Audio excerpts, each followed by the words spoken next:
जिसकी दया से सरस्वती भाव रही उपजाए, कार्तिक महात्म्य का कमल लिखे 8वां अध्याय। जय श्री कृष्णा। राधे राधे दोस्तों, आप सभी पर भगवान विष्णु की कृपा सदैव बनी रहे। आज की वीडियो में हम सुनेंगे कार्तिक मास महात्म्य का अध्याय 8 और साथ ही सुनेंगे पंचभिक्षु की कहानी। तो आप सभी लोग वीडियो को ढेर सारा प्यार अवश्य दीजिएगा। नारद जी बोले, अब मैं कार्तिक व्रत के उद्यापन का वर्णन करता हूँ, जो सब पापों का नाश करने वाला है। व्रत का पालन करने वाला मनुष्य कार्तिक शुक्ला चतुर्दशी को व्रत की पूर्ति और भगवान विष्णु की प्रीति के लिए उद्यापन करे। तुलसी के ऊपर एक सुंदर मंडप बनावे, उसे केले के खंभों से संयुक्त करके नाना प्रकार की धातुओं से उसकी विचित्र शोभा बढ़ावे। मंडप के चारों ओर दीपकों की श्रेणी सुंदर ढंग से सजाकर रखे। उस मंडप में सुंदर वंदनवारों से सुशोभित 4 दरवाजे बनवावे और उन्हें फूलों से तथा चंबर से सुसज्जित करे। द्वारों पर पृथक पृथक मिट्टी के द्वारपाल बनाकर उनकी पूजा करे। उनके नाम इस प्रकार हैं: जय, विजय, चंड प्रचंड, नंद सुनंद, कुमुद और कुमुदाक्ष। उन्हें चारों दरवाजों पर 2-2 के क्रम से स्थापित कर भक्ति पूर्वक पूजन करें। तुलसी की जड़ के समीप 4 रंगों से सुशोभित सर्वतोभद्र मंडल बनावे और उसके ऊपर पूर्ण पत्र तथा पंचरत्न से संयुक्त कलश की स्थापना करें। कलश के ऊपर शंख चक्र गदाधारी भगवान विष्णु का पूजन करें। भक्ति पूर्वक उस तिथि में उपवास करें तथा रात्रि में गीत, वाद्य, कीर्तन आदि मंगलमय आयोजनों के साथ जागरण करें। जो भगवान विष्णु के लिए जागरण करते समय भक्ति पूर्वक भगवत संबंधी पदों का गान करते हैं, वे सैकड़ों जन्मों की पाप राशि से मुक्त हो जाते हैं। जो मनुष्य भगवान के निमित्त जागरण करके रात्रि भर भगवान का कीर्तन करते हैं, उनको असंख्य गोदान का फल मिलता है। जो मनुष्य भगवान की मूर्ति के सामने नृत्य गान करते हैं, उनके अनेक जन्मों के एकत्रित पाप नष्ट हो जाते हैं। जो भगवान के सम्मुख बैठकर कीर्तन करते हैं और बंसी आदि बजाकर भगवत भक्तों को प्रसन्न करते हैं तथा भक्ति से रात्रि भर जागरण करते हैं, उन्हें करोड़ों तीर्थ करने का फल मिलता है। उसके बाद पूर्णमासी में एक सप्तनिक ब्राह्मण को निमंत्रित करें। प्रातःकाल स्नान और देव पूजन करके वेदी पर अग्नि की स्थापना करें और भगवान की प्रीति के लिए तिल और खीर की आहुति दें। होम की शेष विधि पूरी करके भक्ति पूर्वक ब्राह्मणों का पूजन करें और उन्हें यथाशक्ति दक्षिणा दें। फिर उनसे इस प्रकार क्षमा प्रार्थना करें: आप सब लोगों की अनुकंपा से मुझ पर भगवान सदैव प्रसन्न रहे। इस व्रत को करने से मेरे 7 जन्मों के किए हुए पाप नष्ट हो जाएं और मेरी संतान चिरंजीवी हो। इस पूजा के द्वारा मेरी सभी मनोकामनाएं पूर्ण हो। मेरी मृत्यु के पश्चात मुझे अतिशय दुर्लभ विष्णुलोक की प्राप्ति हो। पूजा की समस्त वस्तुओं के साथ गाय भी गुरु को दान में दे। उसके पश्चात घर वालों और मित्रों के साथ स्वयं भोजन करें। भगवान द्वादशी तिथि को शयन से उठें, त्रयोदशी को देवताओं से मिले और चतुर्दशी को सबने उनका दर्शन एवं पूजन किया। इसलिए उस तिथि में भगवान की पूजा करनी चाहिए। गुरु की आज्ञा से भगवान विष्णु की स्वर्णमयी प्रतिमा का पूजन करें। इस पूर्णिमा को पुष्कर तीर्थ की यात्रा श्रेष्ठ मानी गई है। कार्तिक माह में इस विधि का पालन करना चाहिए। जो इस प्रकार कार्तिक के व्रत का पालन करते हैं, वे धन्य और पूजनीय होते हैं। उन्हें उत्तम फल की प्राप्ति होती है। जो भगवान विष्णु की भक्ति में तत्पर हो, कार्तिक में व्रत का पालन करते हो, उनके शरीर में स्थित सभी पाप तत्काल नष्ट हो जाते हैं। जो श्रद्धा पूर्वक कार्तिक के उद्यापन का महात्म्य सुनता या सुनाता है, वह भगवान विष्णु का सायुज्य प्राप्त करता है। बोलिए भगवान विष्णु की जय। आइए अब सुनते हैं कार्तिक मास में बहुत ही प्रसिद्ध सुनने वाली कहानी, पंचभिक्षु की कहानी। किसी गांव में एक साहूकार था और उसका एक बेटा व बहू भी थे। बहू कार्तिक माह में रोज सवेरे उठकर गंगा स्नान के लिए जाती थी। सुबह जल्दी जाते समय वह किसी भी पराये पुरुष का मुंह नहीं देखती थी। एक राजा का बेटा भी सुबह सवेरे गंगा स्नान के लिए जाता था। वह हैरान होता था कि मैं इतनी जल्दी उठता हूँ स्नान के लिए, लेकिन कोई है जो मुझसे भी जल्दी उठकर नहा लेता है। कार्तिक माह के 5 दिन बचे थे कि एक दिन साहूकार की बहू तो स्नान करके वापस जा रही थी और उस समय राजा का बेटा स्नान के लिए जा रहा था। आवाज सुनकर वह जल्दी जल्दी जाने लगी, लेकिन जल्दबाजी में उसकी माला मोजड़ी छूट गई। राजा के बेटे ने उसकी माला मोजड़ी उठा ली और सोचने लगा कि जिस स्त्री की यह माला मोजड़ी इतनी सुंदर है, वह स्त्री कितनी सुंदर होगी। उसने पूरे गांव में मुनादी करवा दी कि जिसकी तह माला मोजड़ी है, वह 5 रात मेरे पास आएगी। साहूकार के बेटे की बहू ने कहलवा दिया कि मैं 5 रात आऊंगी, लेकिन किसी को साख भरने बैठा देना। राजा के बेटे ने एक तोते को पिंजरे में बंद कर गंगा किनारे पेड़ पर टांग दिया। बहू सुबह के समय आई, पहली पैड़ी पर पैर रखा और बोली, हे कार्तिक के ठाकुर राय दामोदर, 5 पाड़ू छठे नारायण भीकम राजा, उस पापी को नींद आ जाए। राजा के बेटे को नींद आ गई। बहू नहा धोकर चलने लगी तो तोते से बोली, सुआ सुआ तेरे गल डालूंगी हीरा, तेरी साख भरियो बीरा। सुआ बोला कि कोई बीर भी साख भरता है क्या? वह फिर बोली, सुआ सुआ सुबह तेरे पग घालूंगी नेवर, साख भरियो मेरे देवर।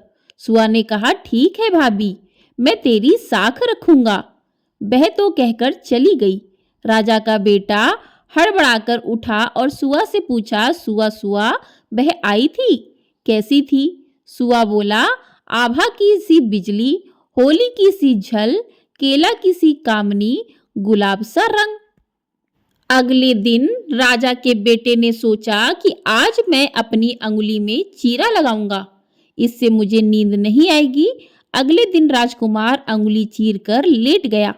वह आई और भगवान से उसी तरह प्रार्थना करने लगी और राजकुमार को फिर से नींद आ गई। वह स्नान करके फिर से वापस चली गई। सुबह राजकुमार ने तोते से फिर पूछा तो उसने वही सारी बातें दोहरा दी। अब राजकुमार बोला कि मैं आज रात में आंखों में मिर्ची डालकर बैठूंगा। रात में वह मिर्ची डालकर बैठ गया। बहू फिर आई और प्रार्थना की, जिससे उसे फिर से नींद आ गई। राजकुमार ने तोते से बहू के आने की बात पूछी, उसने फिर बता दी। राजकुमार अब फिर सोचने लगा कि आज मैं बिना बिस्तर के ही बैठूंगा और रात को बिना बिस्तर के बैठ गया। जब वह स्नान करने आई तो उसने फिर से भगवान से प्रार्थना की और राजकुमार को नींद आ गई। जब वह नहाकर जाने लगी तो आंखें बंद करके चली गई। राजकुमार जब उठा तो वह जा चुकी थी। राजकुमार फिर सोच में पड़ गया और सोचने लगा कि आज मैं अंगीठी जलाकर बैठूंगा, जिससे मुझे नींद नहीं आएगी। फिर वह रात को अंगीठी रखकर बैठ गया। साहूकार की बहू आई और वह भगवान से प्रार्थना करने लगी कि आपने 4 रातें तो निकाल ली, अब यह रात और निकाल दो। भगवान ने उसकी बात रख ली और राजकुमार को नींद आ गई। जब वह नहाकर जाने लगी तो तोते से बोली कि इस पापी को कह देना कि 5 रातें पूरी हो चुकी हैं, वह मेरे मोतियों की माला मेरे घर भिजवा दे। सुबह राजकुमार की आंख खुली तो उसने तोते से पूछा कि क्या वह आई थी? तो तोते ने कहा, हाँ वह आई थी और उसने अपनी माला मंगवाई है। यह सुनकर राजकुमार सोचने लगा कि वह तो सच्ची थी, तभी तो भगवान ने भी उसका सत रखा। कुछ समय के बाद राजकुमार को कोढ़ हो गया। राजा ने ब्राह्मण को बुलाकर पूछा कि मेरे बेटे का शरीर क्यों जल रहा है। ब्राह्मण ने विस्तार से सारी बात राजा को बताई कि इसने क्या किया था।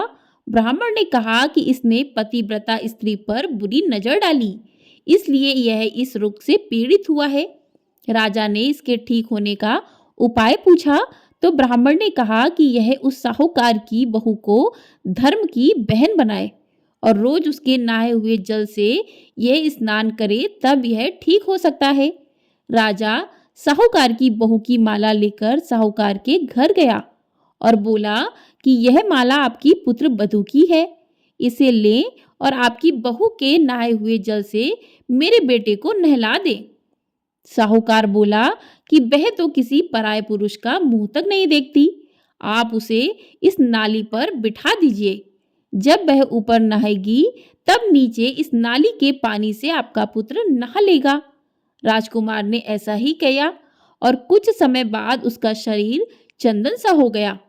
हे पंचभीकु देवता, जैसे आपने साहूकार की पुत्र बधू का सत रखा, वैसे ही सभी का सत रखना। बोलिए पंचभीकु देवता की जय। बोलिए भगवान विष्णु की जय। आइए अब सुनते हैं श्री तुलसी चालीसा। जय जय तुलसी भगवती सत्यवती सुखदानी, नमो नमो हरि प्रेसी श्री वृंदा गुण खानी। श्री हरि शीस विरजनी, देहु अमर वर अम्ब, जनहित हे वृंदावनी, अवना करहु विलंब। धन्य धन्य श्री तुलसी माता, महिमा अगम सदा श्रुति गाता। हरि के प्राणौ से तुम प्यारी, हरई हेतु कीनो ताप भारी। जब प्रसन्न है दर्शन दीनो, तब कर जोरी बिनय उस कीन्हो। हे भगवंत कंत मम होहु, दीन जानी जन छाड़ऊ होहु। सुनी लक्ष्मी तुलसी की बानी, दीनो श्राप कथ पर आनी। उस आयोग्य वर मांगन हारी, होई बिटप तुम जड़ तनुधारी। सुनि तुलसी ही श्रप्यो तेहि ठामा, करऊ बास तुहु नीचन धामा। दियो बचन हरि तब तत्काला, सुनौ सुमुखी जनि हो बिहाला। समय पाई व्यो हो रो पाति तोरा, पूजी हो आस बचन सत मोरा। तब गोकुल मह गोप सुदामा, तासु भई तुलसी तू बामा। कृष्ण रास लीला के माही, राधे शक्यो प्रेम लखी नाही। दियो श्राप तुलसी तत्काला, नरलोक कही तुम जन्मऊ वाला। यो गोप वह दानव राजा, शंखचूड़ नामक सिर ताजा। तुलसी भई तासु की नारी, परम सती गुण रूप अगारी। असदय कल्प बीत जब गयु, कल्प तृतीय जन्म तब भयु।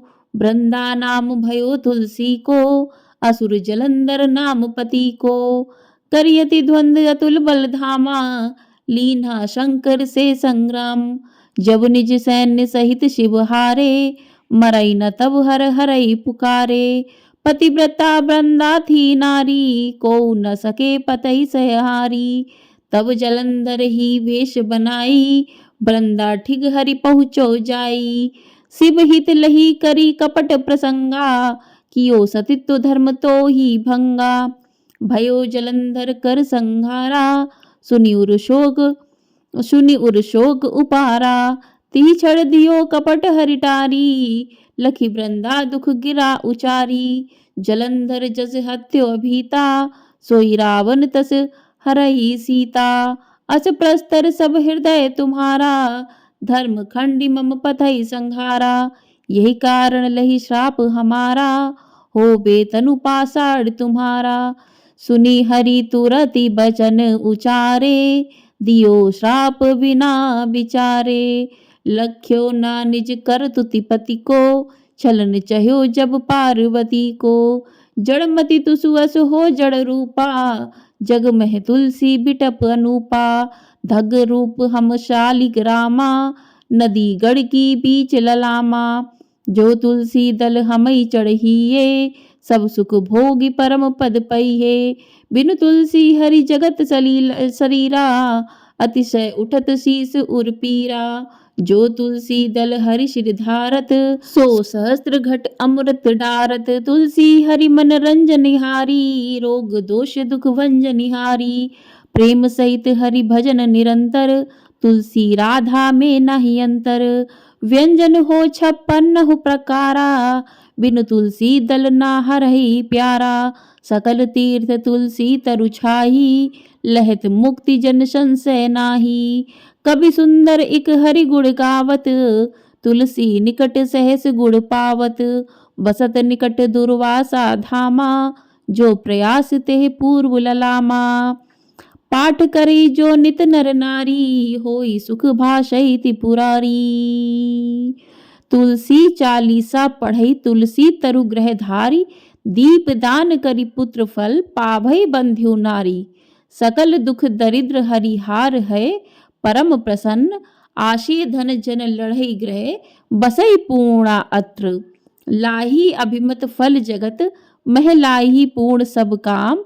जेहि दल अर्पहि तुलसी, तह सहस बसई हरि राम। तुलसी महिमा नाम लख, तुलसी सूत सुख राम। मानस चालीसा रचो जग, महम तुलसीदास। बोलिए तुलसी मैया की जय।